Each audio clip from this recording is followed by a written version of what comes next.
Ito pong nangyaring baha, 'di ba? O, lipat naman tayo sa issue ng baha dito sa Davao. O, sample na lang 'yan ha. Kahit na binaha na sila, kahit na questionable yung 51 billion allocate budget kay Pulong Duterte, 'di ba? Duterte pa rin, 'di ba? Pero ayaw nilang magtanong, ayaw nilang questionin si Baste sa si Pulong, 'di ba? Ayaw nila. Pero ang nagtatanong kasi dito, hindi mga pro Duterte from Davao City. Kaya ni-report nila sa DPWH. Di ba? Ni-report nila sa DPWH. Ngayon, itong si Pulong, nagalit. Nagalit. Ano agad? Defensive agad. Ha? Kay Secretary Vince Dizon. Di ba? Kasi bakit? Pusang galat. Tinabla siya eh. Di ba? To the rescue naman ngayon to si Bongo. Sabi daw, dapat wag samahan ng politika. Alam nyo kung bakit umentrada si Bongo. Tatay po niya kasi, no? Pamilya niya po, ang main contractor ng mga flood control, saan po? Sa Davao City. Kasama po ang Diskaya. Joint venture po sila. O, 'di ba? So kaya umientrada sila. Kaya nung binakbakan ni Secretary Vince Dizon, minura, okay, yung contractor. Okay? Ito, papakinggan natin, ha. Galit na galit, no? Si tanga-tangang Pulong Duterte. Ito, pakinggan natin to. Yung hindi ginawa to, Diyos ko. 7 taon yung hindi ginawa to, Diyos ko. 7 taon daw hindi ginawa, ha. Ito, tapos wala nang ginawa dito. Ano problema? Mura Kita ng mo mura, mataas doon, dito mababa. Ba't di pa pinantayan nga? Anak. Inago nila yung pera. Kasi kung may nadugtong na yung dahil yan, hindi magtatabi nito eh. Totoo yan, kung di ninako yung pera, dapat walang ganito eh. Pulong. Sabi nung ni tatay, yung sa tabi ng flood control, kung hindi mo raw ninakaw yung pera, 'di ba? Di sana hindi tataas yung baha, tama si tatay, no? Kaya nagalit to si Pulong kay Secretary Vince. Umayon eh. 'Di ba? Umayon si Secretary Vince na oo nga, 'di ba? Oo nga tay. Kung hindi nila binulsa yung pera, hindi sana ganito, which is totoo naman. Kaya ngayon ang gagalaite. No wonder kung may mangyaring masama kay Secretary Vince o sa pamilya ni Vince. Alam nyo na kung sino may pakana, 'di ba? Kasi ang mga Duterte ayaw na naiimbestigahan sila, mga kababayan eh. Dadanak ang dugo pag inimbestigahan sila. 'Di ba? Ganyan yung mga kasi nga ang uri ng nila pagpatay. Ang uri po ng political nila, pakikipaglaban nila sa politika para sa sarili nila moro-moro. 'Di ba? Ganyan po na dinadala nila rito sa syudad. Siyempre, nagdadala sila ng mga bobo nilang tangang supporter para magasik ng lagim dito. Which is naman, tawag dito, nagtutugma naman, 'di ba? Kasi dumami DDS dito eh. Dati hindi naman marami DDS dito sa Luzon, 'di ba? Pero simula nung may mga nagpapasok ang mga rito, maisog, 'di ba? Rally 'yan. So parang may mga iniwan sila rito ng mga maisog, may iniwan silang nagparami, nag-recruit, di ba? Tuloy natin. Nako, yari ka rito, Secretary Vince. Nako, baka ipatumba ka dito.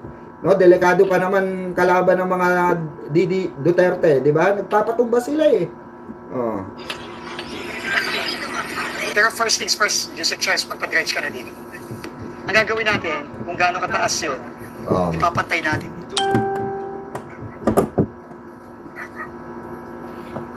Grabe, Ayan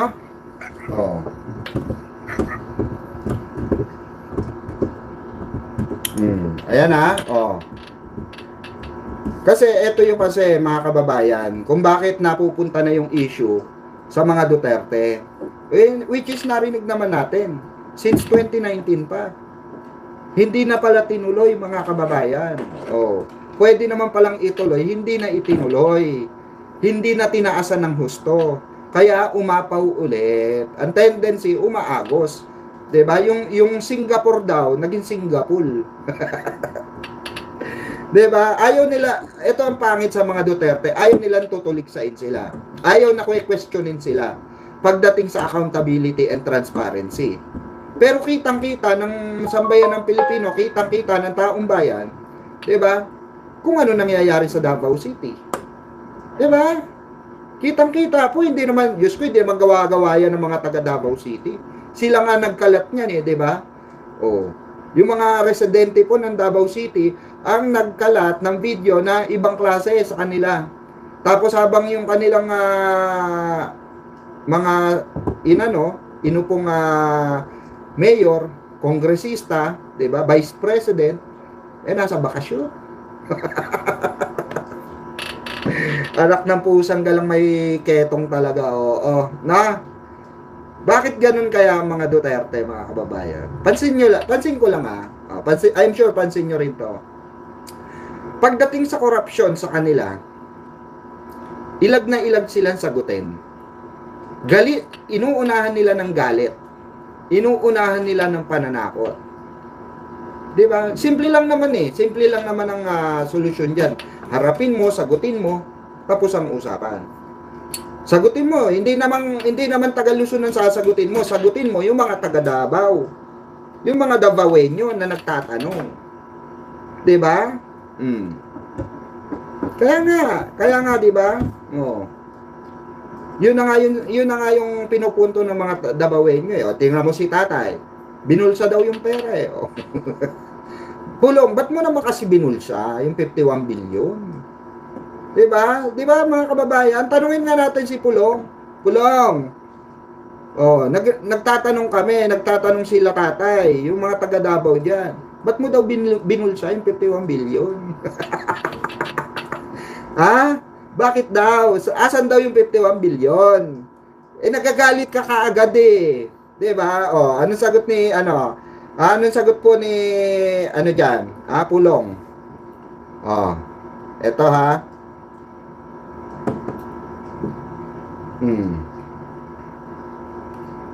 Eto pa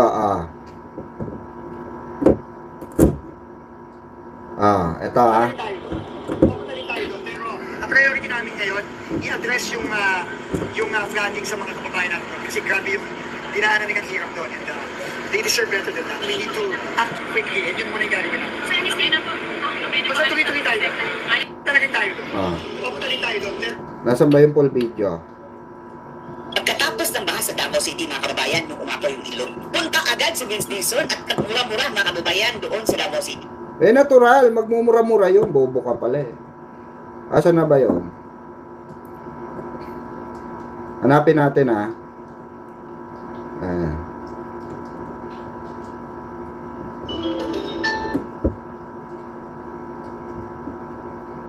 Galit na galit no si Pulong no. Minura yung flood control eh. Bad trip si no. Oy, Tol Tiger 99. Ayan, nakita natin to Tol Tiger. Shoutout Tol Welcome sa ating live Tol. Hinahanap ko yung yung sagot ni Pacboy, Tol. Hanapin natin, wait lang anong pangalan nun? Pulong. Sumagot kay Vince Dizon. Ibang klase kasi to si Pulong no? Galit agad talaga galit no? Eto ito pala yon, salita pala. Eto, sabi niya, tama ka Vince Dizon. Nakakagalit talaga. Nakakagalit na ang mga taga Talomo had to endure another devastating flood 7 years after 2019.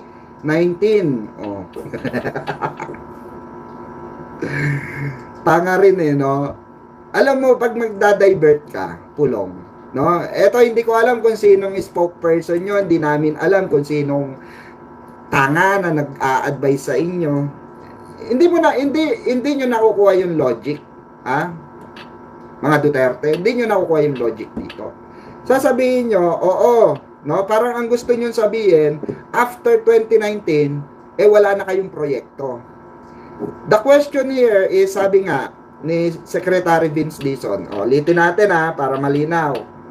Mali kasi yung sagot ni mali yung sagot ni rito, ni pangalan nito, ni Pulong. Ito wait lang. Ang sinabi po, malinaw na sinabi ni Secretary Vince dito, mga kababayan. Ito po, Asa na? Ba't wala? Itong taon niyang hindi ginawa ito, Diyos ko. 2019 2019 pa to. Ito. Tapos wala nang ginawa dito. Yan ang problema. 2019 pa ginawa. 2019 tinapos. 2019 tinigil, Pulong. 2019 tinigil, hindi na tinuloy after 2019. Yun yung ibig sabihin ni Secretary Vince Dizon, wag kang bobo. Alam namin bobo ka, pero wag mo naman araw-araw. Wag mo naman gawing midnight snack yan. Alam namin palakantot ka lang. Sorry for the word may mga bata ba dyan? Wala naman siguro, no? Alam namin palachibog ka ng mga pokpok sa Davao. Pero wag mo naman bobohan ng husto yung iintindi dun sa sinabi ni Secretary Vince. 'Di ba? Ang sinasabi ni Secretary Vince dito, tinigil nyo ng 2019 yung flood control project, hindi nyo na tinuloy. Ano yung kinatkong nyo? Nagtatanong lamang kami ano yung kinatkong nyo? After 2019, hindi nyo na tinuloy? 2019 2020, 2019, 2020, 2021, 2022. Di ba mga kababayan? So meron pang mahigit, 2 taong mahigit pa. Ba't hindi tinapos? Tatay mong karton, di ba? Tatay mong karton ang naandun pa sa posisyon na yun. Yung mga panahon na yun. Di ba? That's the fucking question. Sa inyo dinala yung 51 billion allocate na binigay sa'yo. Magmula noong, 2019, 2020, 2021. Asa na yon? Kasi kanyo, kailangan sa flood control project. Asa na yun? Natural lang mga kababayan, tatanungin ng sambayan ng Pilipino yan. Especially ng mga Davaoenyo na nasalanta ng pagbaha dyan. Doon pa lang sa statement pa lang ni Pulong, mga kababayan, bobo na eh. Magiging defensive ka, pambobo pa. Parang sinasabi niya, yun na nga eh. Di ba? Yun na nga eh. Parang sinasabi niya, eto na nga, Vince. Tanong ko din, bakit hindi tunuloy after several years? Sabi mo 7 years na natigil, ba't hindi tinuloy? Sino bang may budget na 51 billion dyan para sa flood control? Di bounce back pa rin sa'yo yun, Pulong. Kasi question sa'yo yun, wag mong i-question sa iba yun. Di ba mga kababayan? Kine-question kasi ni Pulong sa iba. Kay Vince Dizon sa DPWH. O bakit? Sino ba si DPWH nung time na yun? Sino ba may hawak ng DPWH at hindi nag-imbestiga sa DPWH Ghost Project? Di ba tatay mong karton? Di ba mga kababayan? Malinaw na malinaw. Parang tinira ni Pulong dito, yung tatay niyang karton. Parang sinasabi niya, yes, hindi tinuloy ng DPWH. Di ba? This is the question eh. Ang allocate budget na binigay sa'yo is for flood control project. Na inabot ng 51 billion. Saan yun napunta? Naka-allocate yan for flood control. Ulitin na, flood control and infrastructure. Yung infra, yung mga tulay, gumiba na po. Palakpakan ang putang inang yan. Palakpakan. Palakpakan ang kabobohan ng mga DDS na yan. Diba? Tapos yung kapalpakan nila, itatapon nila, yung basura nila sa gobyernong, sa gobyerno ni Pangulong Bongbong Marcos. Diba? Kaya nga meron pa sila tol tiger, diba? Meron pa silang mahaba pa. Yun nga yung question ni tatay dun sa ano eh, dun kay Secretary Vince eh. 'Di ba? Oh, ba't hindi nila tinuloy? Oh. Kasi nga, oh, sabi nung tatay, sabi nung matanda, binulsa daw yung pera. Ulitin natin ah. Baka sabihin na naman ng mga DDS dyan, putang ina mo, pikwa, kung ano-ano naman sinasabi mo, hayop ka. Oh. Ah. Itong taon yung hindi ginawa to, Diyos ko. 2019 pa to. Ah. Ito. Tapos wala nang ginawa dito. O, yun ang problema. Talaga. Kitang-kita mo, mataas doon. Dito mababa. Eh, ba't di pa pinantayan lahat? Anak. Tinago nila yung pera. Kasi kung may nadugtong na yung dahil yan, hindi magtagtag ganito eh. Totoo yan. Kung di ninakaw yung pera, Oo. dapat wag ganito eh. Oh, 'di ba? Ninakaw nyo daw. Oy, Davao City, Congressman, Pulong, oy. Paldo ah. Paldo. Nagtatanong si tatay eh. 'Di ba? Nagtatanong si tatay. Oh. Uulitin po natin ha, yung 51 billion, numero 1 po sa kasaysayan nyo ng bansang Pilipinas. Oo. Kauna-unahan po yun sa kasaysayan ng Pilipinas na merong isang kongresista na nabigyan ng allocate budget through GAA. Through GAA yun. Through GAA. Nang galing sa GAA na yun. GAA na. Oh, hindi insertion ha. GAA. Direct allocate budget. Oh, para sa infrastructure ng Davao City at flood control. Oh, na kanino po ibinigay, pinamahagi kay Pulong Duterte. Oh, 'di ba? Oh. Yun mga kababayan. Yun yung tinatanong ng tatay kasi sabi ng tatay, ninakaw kasi yung pera eh, nakakahiya ano? Sarili mong kababayan sasabihin ka ninakaw mo yung pera? Nakakahiya mga Duterte ano? Tapos syempre yung mga pro Duterte diyan, pagtatanggol pa rin nila yan. 'Di ba? Sasabihin dun kay tatay yung nakaubad, 'di ba? Binayaran ng maleta. Kahit mahirap ka, nagsalita ka, sasabihin sa'yo binayaran ka ng maleta. Oh, 'di ba? Okay, ano natin tong mga wait lamang po. Ayan, mga Seraphors. Ayan. Ayan. Salamat sa mga Seraphors natin Ayan.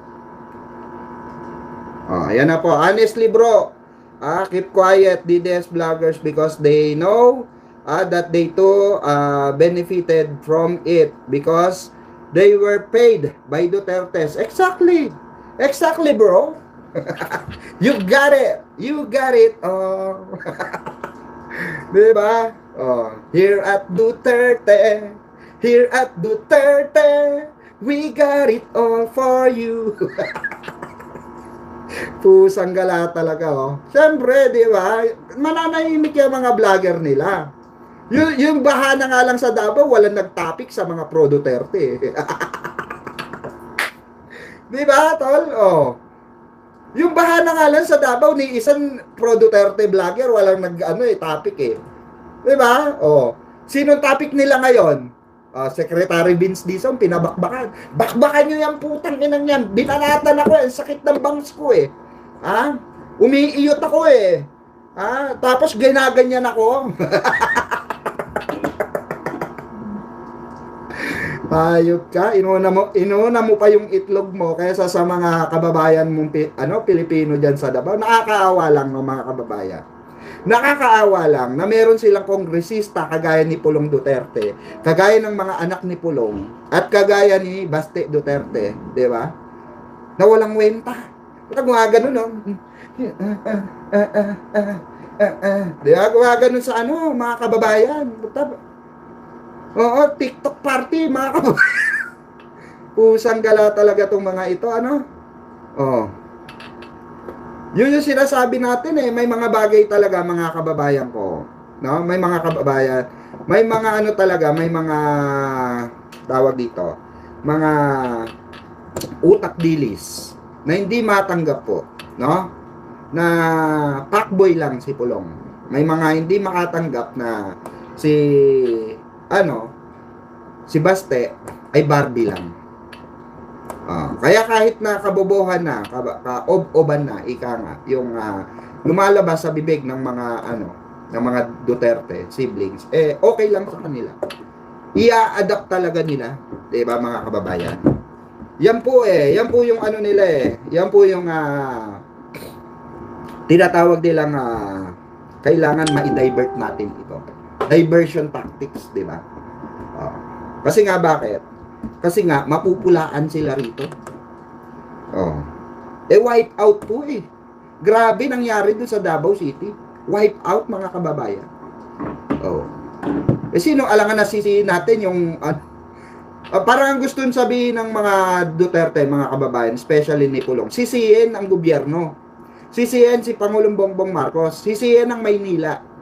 Kung sa Maynila nga nagbabaha pa rin 'di ba? Pero hindi na kagaya nung dati. Na talaga malala. Sa inyo malala Walang improvement. Ang Maynila may improvement na ngayon. Babaha ng konti. Huhupa na. Araneta Avenue. Sa G. Araneta, sa ni Mima, umulan. Hindi na binaha. Nung sunod-sunod ang ulan, tumaas ng konti, bumaba agad. May ibig ko sabihin dito, mga kababayan, hindi naman talaga natin maiiwasan na magbabaha. Pero the question is, gaano kalala? Yung sa Davao City, ang lala Nagbaha na sa Davao City nung nakaraan taon, same situation. Nagbaha nung nakaraan, same situation. Nagbaha nitong last, same situation. Doon sa Maynila po, nagbaha last month. Nagbaha last year. 'Di ba? Nagbaha last year. Ngayong taon, inayos bago mag-uulan, bago dumating yung bagyo. Kasi ghost project ni Digong yun Ghost project po ni Digong yun. Yung yung hindi tinuloy na malalaking Kasi nakita sa DPWH yung malalaking gamit Itinambak ni Duterte ron ni Digong yung. Saka yung dating DPWH secretary. Cabral. Inilagay doon. Hindi pinagamit ni Digong yung. Pati yung mga LRT, MRT. Hindi po pinagamit. Ngayon, ginamit ni Pangulong Bongbong Marcos. Install mo na yan, sabi kay Secretary Vince Dizon. Tapusin natin yung katarantaduang ghost project ni, tatay nilang karton. Ipamukha natin sa kanilang kaya. Huwag lang nakawin ng budget. Diba? Tapos yung pinagmamalaki nilang mountain, mountain, yan? Yung footbridge, diba? Na napakataas, diba? Pinalitan din ni Pangulong Bongbong Marcos, galit na galit sila. Lahat ng kapalpakan ng mga kababayan, ng mga Duterte, inayos ni Pangulong Bongbong Marcos. Parang ang gusto pa mangyari ni Pulong, sa sobrang spoiled nila, sa tatay nilang karton, kasi nga mga brat child di ba? Mga mga tawag dito, tampalasan, di ba? Dahil sa pagiging tampalasan nila, parang gusto nila mangyari, si Pangulong Bongbong Marcos pa umayos ng Davao City. Anak ng pusang gala. So ngayon, sabi ni Secretary Vince, hindi na pwede yan. Sige, papaayos namin ito, pero kakasuhan namin kayo. Diba? Ganun kasimple. Kung sinong contractor dito, sinong may allocate budget dito, kakasuhan. Diba? Tama. Kaya humanda ka ngayon, Pulong.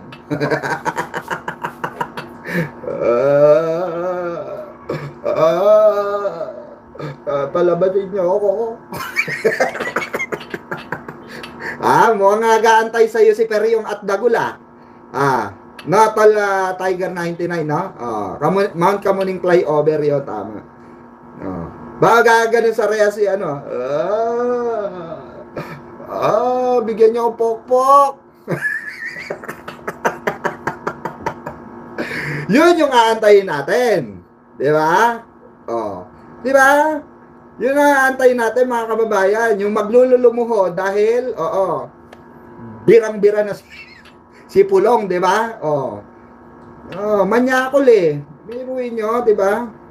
Mahilig ka pala sa Japokers, Mana-mana lang yan, no?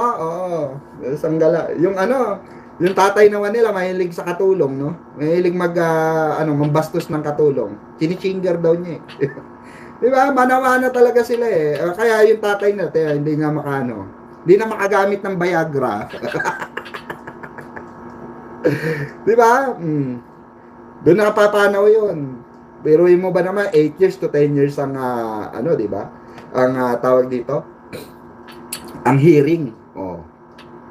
Kaya yun yung sinasabi natin na kailangan, pagdating sa accountability, marunong silang humarap. Pagdating sa transparency, marunong silang humarap. Eto, yung sa mga sumisigaw dyan ng transparency, accountability, kasi si Pangulong Bongbong Marcos, nag-show ng accountability, nag-show ng transparency sa taong bayan. Ang tanong, bakit ang mga Duterte hindi makapag-show ng transparency at accountability? Ba, takot sila sa accountability, takot sila sa transparency. Pwede bang kalampagin nyo ng mga nagrarally ng transparency and accountability? Okay? Yung nagsasabi dyan, sumisigaw dyan na kailangan may accountability, transparency. Kalampagin nyo nga mga Duterte. Dahil si Pangulong Bongbong Marcos naghahayag na ng transparency. Oh. 'Di ba? Naghayag siya, lahat ng mga may kaso at kakasuhan sa flood control papangalanan. Pinangalanan hindi, pinangalanan. Pinakulong hindi, pinakulong. Oh. Takot nga ni. 'Di ba? Oh. May transparency, may transparency, may accountability, may nanagot mga kababayan. Oh. Yan ang Pangulo namin ng Bansang Republika ng Pilipinas. Ha? May ganito. May isang salita, hindi puro bunganga. Oh. Gangster, you know, we do that better than anybody. I bet you got it twisted, you don't know who to trust. So many player hating niggas trying to sound like us. Say they ready for the front, but I don't think they know it. Straight to the depths of hell is where them cowards going. Well, all you still down, nigga, holler when you see me. And let these devils be sorry for the day they finally free me. I got a caravan of niggas every time we ride. Hitting motherfuckers up when we pass by. Until I die, live the life of a boss player.